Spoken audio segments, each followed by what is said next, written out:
बेन्जी 1984 हाम्रो कथा सुरु हुन्छ। बेन्जी नाम गरेको खैरो सानो कपाल छरपष्ट भएको कुकुरबाट बेन्जी पुरानो घरबाट निस्किन्छ। उसलाई बाटोमा न्युजपेपरम्यानले न्युजपेपर पनि दिन्छ। न्युजपेपर बोक्दै बेन्जी एउटा सेतो घरमा जान्छ। बेन्जी न्युजपेपर लगेर म्यारीलाई दिन्छ, जो पल र सिन्डीको केयरटेकर हुन्छन्। पल र सिन्डी बेन्जीलाई असाध्यै माया गर्छन्। उनीहरू बेन्जीलाई आफूसँग राख्न चाहन्छन्, तर उनीहरूको बुबा डाक्टर हुनुहुन्छ, डाक्टर च्यापम्यान, जसलाई भुसिया भन्ने बित्तिकै ब्याक्टेरिया र भाइरस जस्तोको याद आउँछ। उनी कहिले पनि चाहँदैनन् कि उनको बच्चाहरू भुसिया पेट राखुन्। त्यही बेला आगमन हुन्छ डाक्टर च्यापम्यानको। मेरीले बेन्जीलाई आफ्नो कपडाले छोपेर टेबल मुनि लुकाइदिन्छन् र कटोरामा खाना दिन्छन्। बेन्जी शान्त भएर खान्छ। डाक्टर च्यापम्यानलाई केही गडबड भएको महसुस हुन्छ। उनी बच्चाहरूलाई कुरा नलुकाई भन्न लगाउँछ। मेरीले टेबल मुनिबाट खाली कटौरा निकाल्दै बच्चाहरू ब्रेकफास्टपछि लन्च खान जिद गर्दै थिए। सरी मेरो बच्चाहरू भन्दै भन्छन्। डाक्टर च्यापम्यान पनि यो ठिक होइन भन्दै पल र सिन्डीलाई सम्झाउँदै त्यहाँबाट जान्छन्। डाक्टर च्यापम्यान त्यहाँबाट गएपछि माहौल शान्त हुन्छ। म्यारीले अब आफ्नो काखबाट बेन्जीलाई निकाल्दै उनलाई त्यहाँबाट बिदा गरिदिन्छन्। बेन्जी सडकमा हिँड्न थाल्छ।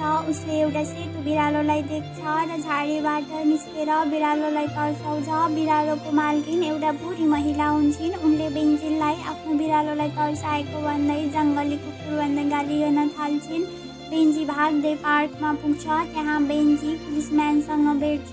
उसले बेन्जीलाई खानेकुरा दिन्छ र आफूले आफ्नो प्रेमी भेटेको भन्दै सुनाउन थाल्छ। बेन्जी पनि बुझे जस्तै गरी सुनेर बस्न थाल्छ।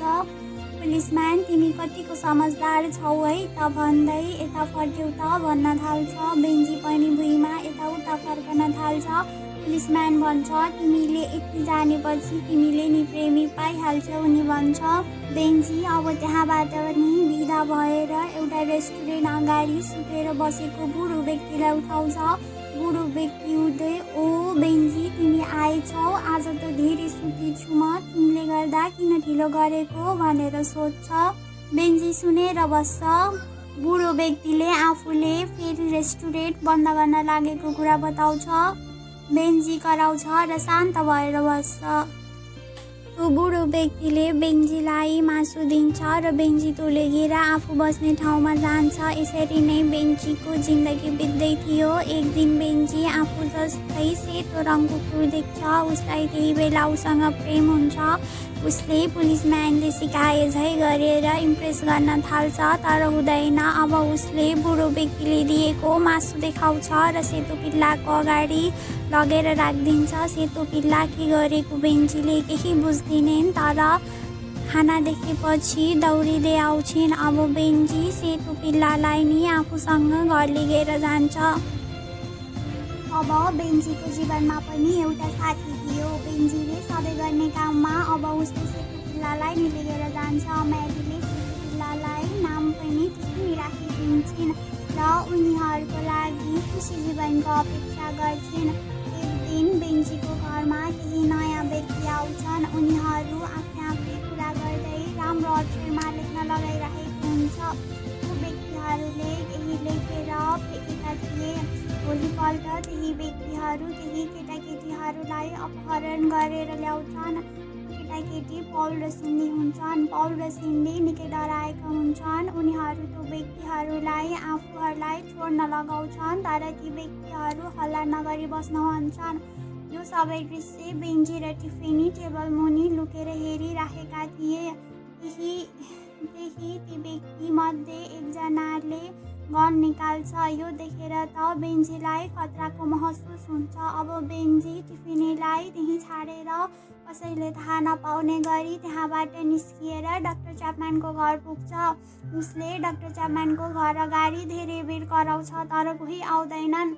अब बेन्जी जबरजस्ती ढोका खोलेर भित्र छिर्छ। भित्र तनावको माहौल थियो।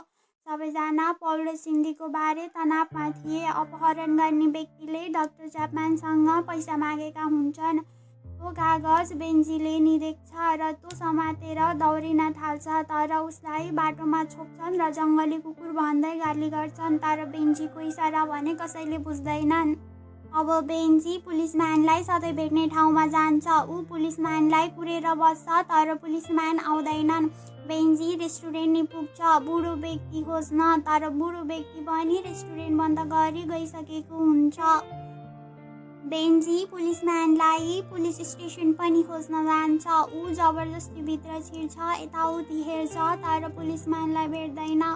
उसले पुलिसम्यान बोलेको सुन्छ, तर धेरै ढिला भइसकेको हुन्छ। पुलिसम्यान र गार्ड ढोका बन्द गरेर गइसकेका हुन्छन्।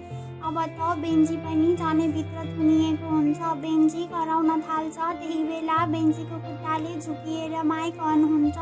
अब बेन्जी कराएको गार्डले नि सुन्छ र ढोका खोल्छ। बेन्जी भाग्दै अपहरण गरेको ठाउँमा जान्छ। बेन्जी त्यहाँ पुग्दा एक महिलाले पौल र सिन्धीलाई हिँड्न लगाइराखेकी थिइन्।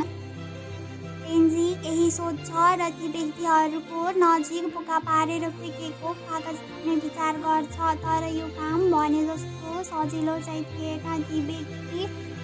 ती व्यक्ति त्यही कागजको वरपर थिए। बेन्जी आवाज नगरी गएर कागज टिप्छ, तर एउटा व्यक्तिले देखिहाल्छ र बेन्जीलाई उठाउँछ। त्यही बेला टिफिनी आएर त्यो व्यक्तिको खुट्टामा टुकिदिन्छन् र बेन्जी त्यहाँबाट निस्किएर जान्छ। बेन्जी पछाडि फर्केर टिफिनीलाई हेर्छ। त्यो व्यक्तिहरूले टिफिनीलाई घाइते बनाइदिइसकेका हुन्छन्।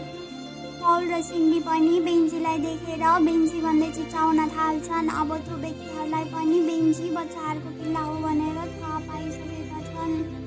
अब ती व्यक्ति बेन्जीलाई छोप्न बेन्जीको पछाडि दौडिन्छन्, तर सक्दैनन्। बेन्जी भाग्दै डाक्टर च्यापम्यानको घर पुग्छ।